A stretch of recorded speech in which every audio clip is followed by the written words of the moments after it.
Bapak, Ibu, saudara-saudariku yang terkasih, Yesus memberikan keselamatan tidak hanya pada orang Yahudi, bangsa Israel saja, tetapi kepada seluruh bangsa yang mau mendengarkan Dia. Nah, ini harapan bagi kita semua, bahwa keselamatan tidak hanya diberikan kepada bangsa terpilih, tetapi kepada kita juga. Namun kita juga sebagai orang Kristiani hendaknya dengan penuh kesadaran penuh selalu terbuka terhadap sabda Tuhan. Janganlah menutup diri dan juga jangan menutup orang lain untuk mewartakan keselamatan kepada siapa saja. Keselamatan itu ditandai dengan kasih dan perbuatan. Jika kita mengasihi Allah, maka kasih itu juga dialirkan kepada orang-orang yang kita cintai. Mengasihi pasangan itu akan abadi jika sumber kasihnya berasal dari Tuhan sendiri. Mengasihi tetangga itu akan abadi jika sumber kasihnya berasal dari Tuhan sendiri. Kalau kasihnya dari diri kita semata, tidak lama. Ada orang yang marah pada kita, berhenti kita mengasihi. Kalau kasihnya itu bersumber pada kita semata, mengasihi suami, tidak lama. Masa pacaran romantis setelah menikah, hanya romantika banyak kerikil tajamnya. Demikian juga ketika kita mengasihi istri,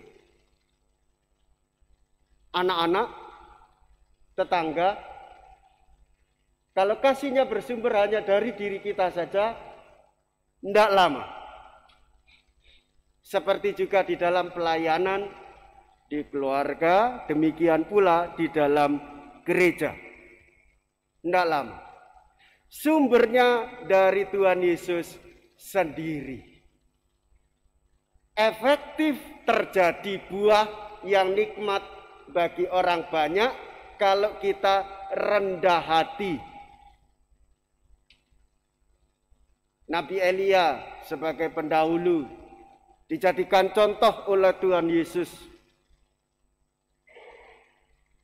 Nabi Elisa juga sama, dijadikan contoh oleh Tuhan Yesus. Yesus mengajar dengan penuh wibawa dan kuasa. Dan pengajarannya itu adalah benar. Karena pengajarannya benar, maka ia penuh dengan wibawa. Karena memang ia sumber kewibawaan, maka apa yang diajarkannya adalah benar. Mari kita cek dari pengalaman ini. Kalau kita salah, pasti ada salah yang kedua. Contoh, Papa pulangnya agak malam. Ya, tadi saya ketemu dengan Pak RT membicarakan bahwa besok pada hari Minggu kita akan kerja bakti. Mamanya bilang, tadi saya ketemu dengan Pak RT. Loh, ketemunya jam berapa? Jam sekian. Oh, tadi sebelum ketemu Pak RT, saya ke Pak RW dulu. Bohong pertama, bohong kedua, ketiga, dan seterusnya. Sudah pasti itu. Wibawanya turun. Tidak dipercaya lagi suaminya. Dulu kamu selalu jujur terhadap aku semasa pacaran. Bahkan apa yang tidak perlu diceritakan, diceritakan. Nah, saudara-saudariku yang terkasih, Tuhan Yesus sumber kebenaran kehidupan dan memberikan keselamatan kepada setiap orang. Namun kalau orang menolak Kristus, berarti ia pun tidak akan mengalami kebenaran. Kesembuhan tidak terjadi. Kelaparan akan terus-menerus. Karena kita tidak meneruskan warta kasih keselamatan kepada orang-orang di sekitar kita. Mengapa? Karena kita sendiri menolak kebenaran, karena kita sendiri menolak kesembuhan, karena kita sendiri menolak kesejahteraan dari Tuhan, maka kita pun tidak akan pernah memberikan keselamatan kepada orang lain. Karena kita sendiri nggak mau diselamatkan. Orang yang terluka pasti melukai orang lain. Orang yang mengalami keselamatan kasih, maka ia akan mengasihi orang lain masuk dalam keselamatan kehidupan Tuhan. Nah, saudara-saudariku yang terkasih, pada bacaan yang kedua kita mendengarkan dengan baik bahwa kasih itu menyimpan semua perkara.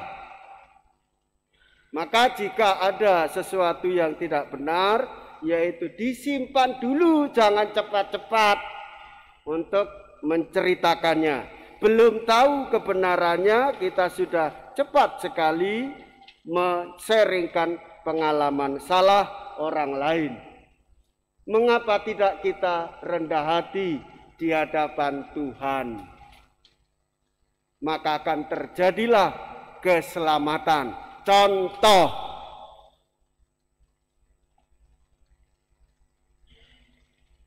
saya tadi lihat bahwa suamimu tidak ke rumahnya Pak RT, tetapi ke tetangganya Pak RT, janda anak 2. Wah, ngamuk. Padahal di sebelahnya janda, gitu loh. Sudah terlanjur ngamuk, pergi ke Romo, aku wis gak kuat nek ngene carane aku pisah wae.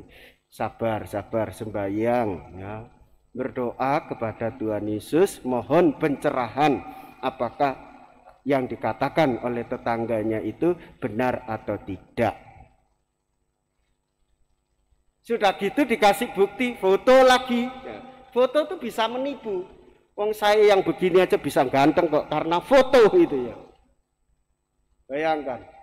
Nah, saudara-saudari, mari kita kembali kepada sabda Tuhan, mari kita kembali kepada Tuhan Yesus, sumber kebenaran kehidupan.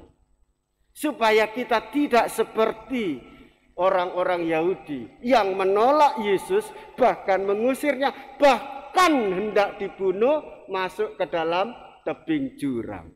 Apakah kita dalam disposisi yang sama, ataukah kita dengan rendah hati menerima iman, menerima Yesus, menerima keselamatannya, dan mewartakan Yesus yang mewartakan keselamatan bagi banyak orang. Jika iya, kita sejalan dengan pelayanan gereja. Tuhan Yesus memberkati kita semua. Amin.